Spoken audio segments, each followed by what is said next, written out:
Hey guys, welcome back to the channel. In this video आज हम Linux में file manipulation के बारे में सीखेंगे। So without doing any further ado, let's get started. So you guys can see that I'm currently on my Kali VM right now, and let me open up my terminal right over here, and let's increase the font size so that you guys can properly see. That's it. तो सबसे पहले हम start करते हैं अपने directory navigation से। तो अगर आप बिगनर हो तो आपको ये क्वेश्चन आता होगा कि how do I know where I am and which directory I am currently in. So basically जब आप लॉगिन करते हो अपने नॉर्मल यूज़र अकाउंट से तो आप बाय डिफ़ॉल्ट अपने होम डायरेक्टरी में होते हो। Like I am currently logged in as Kali user, if you see right over here, and the next one is the host name, that is HKWS, and this tilde represent the home directory. So you guys can confirm this by typing pwd command, that is print working directory, and आपको इसके नाम से ही समझ में आ गया होगा कि basically ये कमांड आपकी करंट वर्किंग डायरेक्टरी और you can say that the directory you are currently working in, ये उसके पाथ को प्रिंट कर देता है। So let's hit enter and you guys can see that I am currently in home followed by Kali directory. So basically आपके system में जितने भी यूजर्स अकाउंट होते हैं वो होम डायरेक्टरी के अंदर लाई करते हैं, followed by the individual directory based on the user name, except the root account, because the root account has its own directory in the root of the Linux file system. So let me list the root account directory at the root of the Linux file system by typing ls-al, then I have to press / which represents the root directory and hit enter, and right over here you can see the root account directory at the root of the Linux file system. तो जब आप root account से login करते हो तब आप root directory के अंदर होते हो, and all the files related to the root user are located in the root account directory. तो अब हम बात करेंगे लिनक्स में फाइल्स को लिस्ट करने की इस पर्टिकुलर डायरेक्टरी में। तो इसके लिए हम यूज़ करेंगे ls कमांड का, विच सिंपली मीन्स लिस्ट। सो सबसे पहले हम अपने टर्मिनल को क्लियर कर लेंगे, and now I will type ls, and now I'm going to hit enter, and you guys can see that it lists down all the files and directories present in my home directory, and you guys can see that in this directory I have download directory, desktop, documents, public, and so on. तो basically ls बस files और directories को horizontally list कर देता है। So let's say अगर आपको और डिटेल आउटपुट चाहिए then you can use ls-l command. So ये कमांड भी फाइल्स और डायरेक्टरीज को लिस्ट करता है but in tabular format. So now I am going to hit enter, and you guys can see that it gives all the vital information like file permission, ownership, date modified, size, etc. So now let's say अगर आपको other files भी देखनी है जिन्हें हम dot files, hidden files या फिर configuration files भी बोलते हैं, तो उसके लिए आपको टाइप करना है ls-al command, and as I hit enter it shows all the files and directories present in my home directory, including the hidden ones also in the tabular format.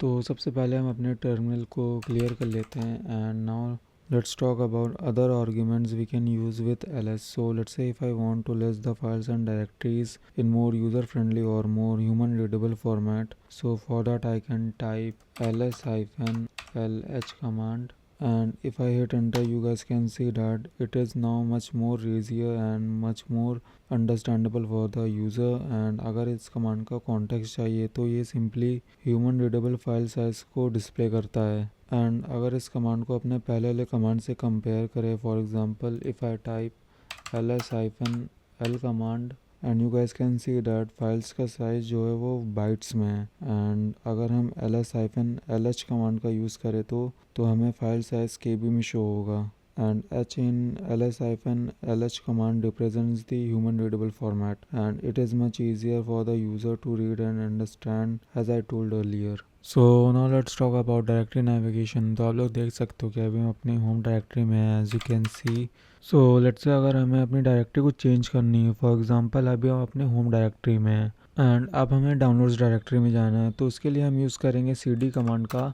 So basically cd is the abbreviation of change directory, and अब हमें अपना destination part type करना होगा। तो सबसे पहले हमें use करना होगा टिल्डा का, because tilde represents the home directory, and जितनी भी फाइल्स हमारी होम डायरेक्टरी के अंदर लाई करती हैं तो डायरेक्टरी चेंज करते समय, कॉपी करते समय या फिर फाइल को मूव करते समय हमें टिल्डा का यूज़ करना होगा। एंड अब हम यहाँ पे / का यूज़ करेंगे, and now I have to type the destination part, that is downloads, and as I hit tab it will auto complete it, and as I hit enter you guys can see that it changes the directory from home directory to my downloads directory, and you can confirm it by using pwd command. And as I hit enter, you guys can see that it says home, Kali and downloads. And अगर हम अपनी files को list करें तो आप लोग देख सकते हो कि हम अपने डाउनलोड्स डायरेक्टरी में आ चुके हैं. सो लेट्स से अब आपको अपने होम डायरेक्टरी में वापस जाना हो या फिर आपको अपनी करंट वर्किंग डायरेक्टरी से एक डायरेक्टरी बैक जाना हो, तब हम यूज़ करेंगे cd and then I have to use the dot and अब हम यूज़ करेंगे // का. And as I hit enter आप लोग देख सकते हो कि हमारी डायरेक्टरी चेंज हो गई है, हम अब अपने होम डायरेक्टरी में आ चुके हैं. तो कंफर्म करने के लिए हम यूज़ करेंगे pwd कमांड का and it says home Kali. And अगर हम अपनी फाइल्स को लिस्ट करके देखें तो हमें यहाँ पे downloads, desktop, documents, pictures, public and so on ये डायरेक्टरी शो होंगी. सो अगर हम फिर से एक डायरेक्टरी और बैक जाएं तो हम यहाँ पे देख सकते हैं कि अब हम अपनी existing current directory that is Kali से बाहर आ चुके हैं. एंड अगर हम लिस्ट करेंगे तो यहाँ पे बस काली डायरेक्टरी शो होगी. एंड अगर हम एक डायरेक्टरी और बैक जाते हैं तो हम डायरेक्ट रूट डायरेक्टरी में पहुंच जाएंगे. एंड अगर हम फाइल्स को लिस्ट करें तो आप लोग देख सकते हो कि हमें रूट डायरेक्टरी की सारी फाइल्स एंड डायरेक्टरीज शो होंगी. तो अगर हमें फिर से अपनी होम डायरेक्टरी में वापस जाना हो तो हमें टाइप करना पड़ेगा cd, then I have to type the / and अब हम टाइप करेंगे home and I will use tab to auto complete it. And now I will type Kali and I will hit tab to auto complete. And as I hit enter आप लोग देख सकते हो कि अपनी होम डायरेक्टरी में वापस आ गए हैं. एंड कंफर्म करने के लिए हम यूज़ करेंगे pwd कमांड का and it says home Kali. And अगर हम अपनी फाइल्स को लिस्ट करके देखें तो एंड आपको वही same files and directories show होंगी like desktop, downloads, documents, public, pictures etcetera. So let's take another example जिसमें हमें किसी और डायरेक्टरी में जाना है, लेट्स से टेम्प डायरेक्टरी. तो सबसे पहले हमें पता होना चाहिए कि टेम्प डायरेक्टरी कहाँ पे है. तो टेम्प डायरेक्टरी हमारी रूट डायरेक्टरी में होती है. So from root I mean root of the Linux file system. तो अगर हम रूट डायरेक्टरी की फाइल्स को लिस्ट करते हैं तो you guys can see that temp directory हमारी यहाँ पे है, राइट ओवर हियर. तो टेम्प डायरेक्टरी में जाने के लिए हमें टाइप करना होगा cd and then I have to type the / because temp directory हमारे रूट में and / represents the root directory. And हम यहाँ पे टाइप करेंगे tmp and as I hit enter you guys can see that अब हम अपनी टेम्प डायरेक्टरी में आ गए हैं. एंड आपको इसका ध्यान रखना है कि अगर आप अपनी यूज़र डायरेक्टरी से किसी और डायरेक्टरी में मूव कर रहे हो जो root of the Linux file system में है, then you have to use the / first and then you have to type the name of the directory in which you are moving, otherwise it will throw an error. So now let's talk about creating a file. So let's switch my current directory, that is temp directory, to my documents directory. So for that I'll have to type cd and then I have to type tilde that represents the home directory, then /, then I will type doc and I will use tab to autocomplete. And as I hit enter you guys can see that I am right now in my documents directory. So suppose हमें एक file बनानी है तो उसके लिए हम use करेंगे touch command का. एंड अब हमें इस फाइल को एक नाम देना है तो हम इसको test.txt नाम दे देते हैं and hit enter. And if I list the files of the documents directly you guys can clearly see the test.txt file write over here. And अब हम text.txt फाइल में डेटा को रिडायरेक्ट करेंगे तो इसके लिए हमें टाइप करना होगा एको कमांड को. एंड अब हमें एक स्ट्रिंग देनी है जो हमारा डेटा होगा. तो हम यहाँ पे हेलो टाइप करते हैं एंड अब डबल कोट्स को बंद करते हैं. एंड अब हमें यहाँ पे ग्रेटर देन एरो का यूज़ करना पड़ेगा to redirect the data to the text file. And अब हमें यहाँ पे अपनी फाइल का नाम देना होगा that is test.txt. And as I hit enter जो हमारा डेटा था वो टेक्स्ट फाइल में रिडायरेक्ट हो चुका है. एंड अगर हमें अपनी टेक्स्ट फाइल को रीड करना हो तो हम यूज़ करेंगे cat कमांड का. And then we have to specify the name of the file, that is test.txt, and hit enter and it will print the content of the test.txt file which was redirected into it. And आप भी इसका use करके किसी भी command का output एक particular file में redirect कर सकते हो. तो सिंपली आपको बस जिस कमांड का आउटपुट आपको रिडायरेक्ट करना है आपको उस कमांड के एंड में ग्रेटर देन एरो लगाना है and then you have to specify the name of that particular file. तो इसको हम एक एग्जांपल समझते हैं. तो हम अपनी पासवर्ड फाइल का डेटा test.txt फाइल में रिडायरेक्ट करेंगे तो इसके लिए हमें टाइप करना पड़ेगा cat देन @password. एंड अब हम यूज़ करेंगे ग्रेटर देन साइन का. एंड एंड अब हम टाइप करेंगे अपनी फाइल का नाम, that is test.txt and as I hit enter हमारा पासवर्ड फाइल का डेटा test.txt फाइल में रिडायरेक्ट हो चुका है। And now we can see the content of this test.txt file by typing cat test.txt and hit enter, and here is the redirected content of the password file. So now let's talk about creating a directory. तो उसके लिए हम सबसे पहले अपने terminal को clear कर लेते हैं लाइक दिस, एंड अब स्टार्ट करते हैं डायरेक्टरी को क्रिएट कैसे करना है। तो डायरेक्टरी को क्रिएट करने के लिए हम यूज़ करेंगे mkdir कमांड का, which is again an abbreviation of make directory. तो हम अपने टर्मिनल में mkdir कमांड को टाइप कर लेते हैं एंड अब हमें अपनी डायरेक्टरी का नेम प्रोवाइड करना है। तो हम इसको टेस्ट नाम प्रोवाइड कर देते हैं and if I list the content of the documents directory, you guys can see that here is a test directory।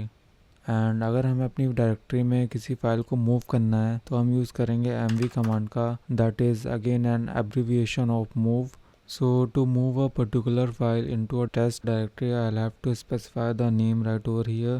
So the name of our file is test.txt and the destination path is test, the directory which I have created. And as I hit enter and if I again list the content of the documents directory, you guys can again see that the test file which contain the content of the password file is moved to the test directory. And if I list the content of the test directory,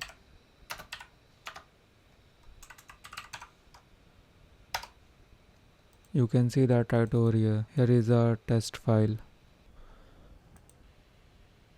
and अब हम बात करते हैं अपने अगले command की। तो सबसे पहले हम अपनी डायरेक्टरी चेंज करके टेस्ट डायरेक्टरी में चले जाते हैं। तो cd test and hit enter and अब हम अपनी टेस्ट डायरेक्टरी में आ चुके हैं। एंड अब हम देखेंगे फाइल को कॉपी कैसे करते हैं। तो इसके लिए हम यूज़ करेंगे cp कमांड का। तो फाइल को कॉपी करने के लिए हम टाइप करेंगे cp एंड अब हमें फाइल का नाम देना है जिस फाइल को हमें कॉपी करना है। तो उसके लिए हम टाइप करेंगे test.txt एंड अब हमें डेस्टिनेशन फाइल का नाम देना है जिस फाइल में हमें इसको कॉपी करना है। तो हम इसको password.txt फाइल का नाम दे देते हैं and hit enter. So let me again list the content of the test directory and as I hit enter and you guys can clearly see that अब हमारे पास दो टेक्स्ट फाइल आ चुकी है, एक password.txt है, एक test.txt है। एंड अगर हम अपनी password.txt फाइल को रीड करते हैं तो उसमें भी सेम कंटेंट है जो हमारी test.txt फाइल में है। तो as you can see right हो रही है। एंड अगर हम अपनी test.txt फाइल को रीड करते हैं तो इसमें भी सेम कंटेंट है। इसका मतलब ये है कि हमारी फाइल कॉपी हो चुकी है। एंड अगर हमें अपनी कॉपीड फाइल को रिमूव करना है तो हम उसके लिए यूज़ करेंगे rm कमांड का। तो सबसे पहले हम अपनी फाइल्स को लिस्ट कर लेते हैं लाइक दिस। एंड अगर हमें पासवर्ड फाइल को रिमूव करना है तो हम टाइप करेंगे rm password.txt and hit enter। And if I again list the content of the test directory, you guys can clearly see that अब हमारी password.txt फाइल रिमूव हो चुकी है। एंड अब बात करते हैं हम डायरेक्टरी को कैसे रिमूव कर सकते हैं। तो सबसे पहले हम एक डायरेक्टरी क्रिएट कर लेते हैं। लेट्स टाइप mkdir एंड अब हमें इसका नाम प्रोवाइड करना है तो हम इसको हेलो नाम दे देते हैं।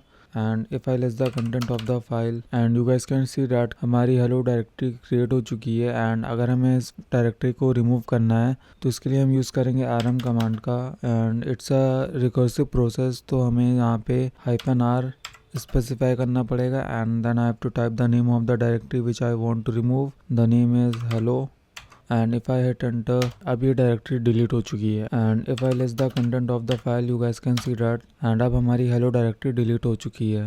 एंड डायरेक्टरी को रिमूव करने का एक सेकंड मेथड भी है जिसमें हम rmdir कमांड का यूज़ करते हैं विच मीन्स रिमूव डायरेक्टरी। तो सबसे पहले हम अपना प्रीवियस कमांड यूज़ करके एक डायरेक्टरी बना लेते हैं and hit enter. And if I list the content of the file हमारी हेलो डायरेक्टरी क्रिएट हो चुकी है। एंड अब हम यूज़ करेंगे rmdir कमांड को बिकॉज हमें अपनी डायरेक्टरी को रिमूव करना है। एंड अब हमें यहाँ पे अपनी डायरेक्टरी का नाम स्पेसिफाई करना है जो हमें डिलीट करनी है। तो हम टाइप करेंगे hello and as I hit enter hello directory अब रिमूव हो चुकी है। And if I list the content of the file you guys can see that हमारी हेलो डायरेक्टरी वो है रिमूव हो चुकी है। एंड आपको इस बात का ध्यान रखना है कि जब भी आपको डायरेक्टरी को रिमूव करना है या फिर डिलीट करना है बाय यूजिंग rm कमांड, तो वहाँ पे आपको -r लगाना बहुत ही ज़रूरी हो जाता है, क्योंकि डायरेक्टरी रिमूव करना एक रिकर्सिव प्रोसेस है। अदरवाइज़ आप rmdir कमांड का यूज़ करके भी डायरेक्टरी को रिमूव कर सकते हो।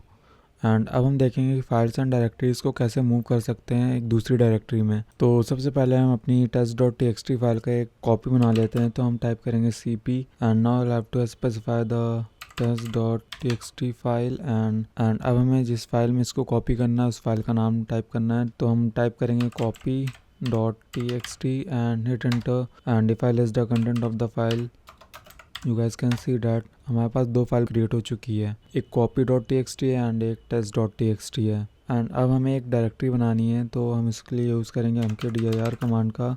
एंड अब हमें यहाँ पे एक नेम स्पेसिफाई करना है, तो हम यहाँ पे लिनक्स नाम दे देते हैं and hit enter and if I list the content of the file, यहाँ पे हमारी एक लिनक्स नाम की डायरेक्टरी क्रिएट हो चुकी है। एंड अब हम एक और डायरेक्टरी बना लेते हैं, इसको नाम दे देते हैं linux2 and hit enter and if I list the content, you can see that हमारे पास एक और डायरेक्टरी क्रिएट हो चुकी है जिसका नाम है linux2। तो हम देखेंगे कि फ़ाइल को हम मूव कैसे करते हैं। सो अगर हमें किसी फाइल को मूव करना है तो हम यूज़ करेंगे mv कमांड का and then I have to specify the name of the file which I want to move. So I want to move copy.txt and अब हमें यहाँ पे डेस्टिनेशन पार्ट देना है जहाँ पे हम इस फाइल को मूव करेंगे। तो हमें लिनक्स डायरेक्टरी मूव करना है, तो हम यहाँ पे लिनक्स टाइप करेंगे and hit enter and if I list the content of the test directory, you guys can see that हमारी कॉपी टेक्स्ट फाइल अब लिनक्स डायरेक्टरी के अंदर है। And if I list the content of the Linux directory, you can see that हमारी copy text file अब Linux directory के अंदर है। एंड अगर हमें डायरेक्टरी को मूव करना है तो हम यूज़ करेंगे mv कमांड का। एंड अब हमें यहाँ पे अपने टारगेट डायरेक्टरी को स्पेसिफाई करना है, जिस फाइल या फिर डायरेक्टरी को हमें मूव करना है। तो हम यहाँ पे टाइप करेंगे लिनक्स एंड अब हमें यहाँ पे अपनी डेस्टिनेशन डायरेक्टरी को स्पेसिफाई करना है जहाँ पे हमें इस फाइल को मूव करना है। तो हम टाइप करेंगे linux2 and as I hit enter and if I list the content of the file, you can see that हमारी लिनक्स डायरेक्टरी अब linux2 के अंदर है। And if I list the content of the linux2 directory, you can see that हमारी Linux directory अब linux2 directory के अंदर है। एंड अगर हमें किसी डायरेक्टरी को कॉपी करना है तो हम यूज़ करेंगे cp एंड अब हमें यहाँ पे -r को स्पेसिफाई करना पड़ेगा, क्योंकि डायरेक्टरी को मूव करने एक रिकर्सिव प्रोसेस है। तो हम यहाँ पे -r टाइप करेंगे एंड अब हमें लिनक्स डायरेक्टरी को कॉपी करना है जो linux2 डायरेक्टरी के अंदर है। तो हम यहाँ पे linux2 टाइप करेंगे and / then I have to type linux and space and अब हमें यहाँ पे अपनी लोकेशन टाइप करनी है जहाँ पे हमें लिनक्स डायरेक्टरी को प्लेस करना है। तो हम अपनी करंट डायरेक्टरी में कॉपी करेंगे जो कि हमारी टेस्ट डायरेक्टरी है। So dot specify the current directory and if I hit enter and list the content of the file, हमारी लिनक्स डायरेक्टरी कॉपी हो चुकी है टेस्ट डायरेक्टरी के अंदर। And if I list the content of the linux2 directory, so you guys can see that हमने जो Linux directory को move किया था वो डायरेक्टरी यहाँ पे है एंड जो बाहर है वो हमारी कॉपीड लिनक्स डायरेक्टरी है। एंड अब हम देखते हैं कि फाइल एंड डायरेक्टरीज़ को रीनेम कैसे कर सकते हैं। तो अगर हमें अपनी फाइल्स एंड डायरेक्टरीज़ को रीनेम करना है तो हम यूज़ करेंगे मूव कमांड का। एंड अब हमें अपनी टारगेट फाइल्स एंड डायरेक्टरीज़ को स्पेसिफाई करना है जिस फाइल को हमें रीनेम करना है। तो हम यूज़ करेंगे test.txt फाइल का एंड अब हमें उस फाइल का नाम लिखना है जिस फाइल में हमें test.txt फाइल को रीनेम करना है। तो हम यूज़ करेंगे password.txt and as I hit enter and if I list the content of the test directory, you can see that हमारी test.txt फाइल रीनेम हो चुकी है password.txt फाइल में। एंड यही सेम मेथड हमें डायरेक्टरीज को रीनेम करने के लिए भी अप्लाई करना है। तो हम यूज़ करेंगे mv कमांड का एंड अब हमें अपनी टारगेट डायरेक्टरी को सेलेक्ट करना है। तो हम सेलेक्ट करेंगे हेलो डायरेक्टरी का एंड अब हम इस डायरेक्टरी को जिसमें रीनेम करेंगे उस डायरेक्टरी का नाम लिखना है। तो हम यहाँ पे स्पेसिफाई कर देते हैं to do and hit enter and if I list the content, you can clearly see that अब हमारी hello2 directory to do directory में रीनेम हो चुकी है। एंड अगर हमें इस डायरेक्टरी को रिमूव करना है तो हम यूज़ करेंगे rm कमांड का एंड अब हमें यहाँ पे -r को स्पेसिफाई करना है बिकॉज किसी डायरेक्टरी को रिमूव करना एक रिकर्सिव प्रोसेस है। तो हम यहाँ पे -r को स्पेसिफाई कर रहे हैं एंड अब हमें अपनी टारगेट डायरेक्टरी को सेलेक्ट करना है जिसे हमको रिमूव करना है। तो हम यहाँ पे सेलेक्ट कर लेते हैं to do डायरेक्टरी को and hit enter and if I list the content and if I list the content again, you can see that हमारी टू डू डायरेक्टरी रिमूव हो चुकी है। एंड अब हम बात करते हैं कुछ और command line based text editing tools की, like Vim and nano. And ये मोस्टली सभी डिस्ट्रोज में अवेलेबल होते हैं एंड प्री इंस्टॉल्ड होते हैं। तो सबसे पहले हम बात करते हैं विम की। तो विम को ओपन करने के लिए हमें टाइप करना होगा विम, या फिर आप vi कमांड का भी यूज़ कर सकते हैं। एंड अब हमें यहाँ पे अपनी फाइल को स्पेसिफाई करना होगा किस फाइल को हमें ओपन करना है। तो हम यूज़ करेंगे password.txt फाइल का एंड हिट एंटर। एंड अब हम अपनी विम एडिटिंग टूल के अंदर आ चुके हैं। सो विम में हम डायरेक्टली किसी भी चीज़ को एडिट नहीं कर सकते हैं। अगर हमें एडिट करना है तो हमें पहले इंसर्ट मोड में जाना पड़ेगा। तो उसके लिए हम यूज़ करेंगे आई का। एंड अब हम यहाँ पे इंसर्ट मोड में एंटर कर चुके हैं। एंड अगर हमें यहाँ पे कुछ भी टाइप करना हो, सबसे पहले हम आई को प्रेस करेंगे। एंड अब हम कुछ भी यहाँ पे टाइप कर सकते हैं लाइक दिस। एंड अगर हमें एग्जिट करना हो तो हम यूज़ करेंगे एस्केप का। अब हम इंसर्ट मोड से एग्जिट हो चुके हैं। तो अगर हमें अपने वर्क को राइट करना है या फिर सेव करना हो तो हम प्रेस करेंगे colon and have to press W and Q। And हमें अपने वर्क को सेव नहीं करना, क्विट करना है तो हम यूज़ करेंगे Q and then exclamation mark and hit enter. And जो हमने प्रीवियसली टाइप किया था वो यहाँ पे सेव नहीं होगा as you can see. So let me exit again and press Q and exclamation mark and hit enter। हम यहाँ पे exit हो चुके हैं। एंड अब बात करते हैं नैनो की। So nano is also a command line based text editing tool. तो हम टाइप करते हैं नैनो एंड अब हमें पास करना है अपनी फाइल को password and hit enter. And अब हम अपने नैनो टेक्स्ट एडिटिंग टूल में हैं। सो नैनो में आप डायरेक्टली टाइप भी कर सकते हो। सो हमें बस न्यू लाइन पे आना है एंड हम कुछ भी यहाँ पे टाइप कर सकते हैं। एंड अगर हमें एग्जिट करना हो तो हम प्रेस करेंगे कंट्रोल X। एंड अभी हमें पूछेगा कि हमें सेव करना है कि नहीं। अगर आपको सेव करना हो तो आप यस कर सकते हो, अगर नहीं करना तो आप नो कर सकते हो। एंड हम यहाँ पे एंड टाइप करेंगे एंड हम यहाँ पे एग्जिट हो चुके हैं। अगर हम फिर से रीड करके देखें तो हमने जो प्रीवियसली टाइप किया था वो यहाँ पे सेव नहीं हुआ है। सो let me exit again and that's it for today's guys. तो अगर आपको वीडियो अच्छी लगी हो तो चैनल को सब्सक्राइब करना, वीडियो को लाइक कर देना and I will meet you in the next one.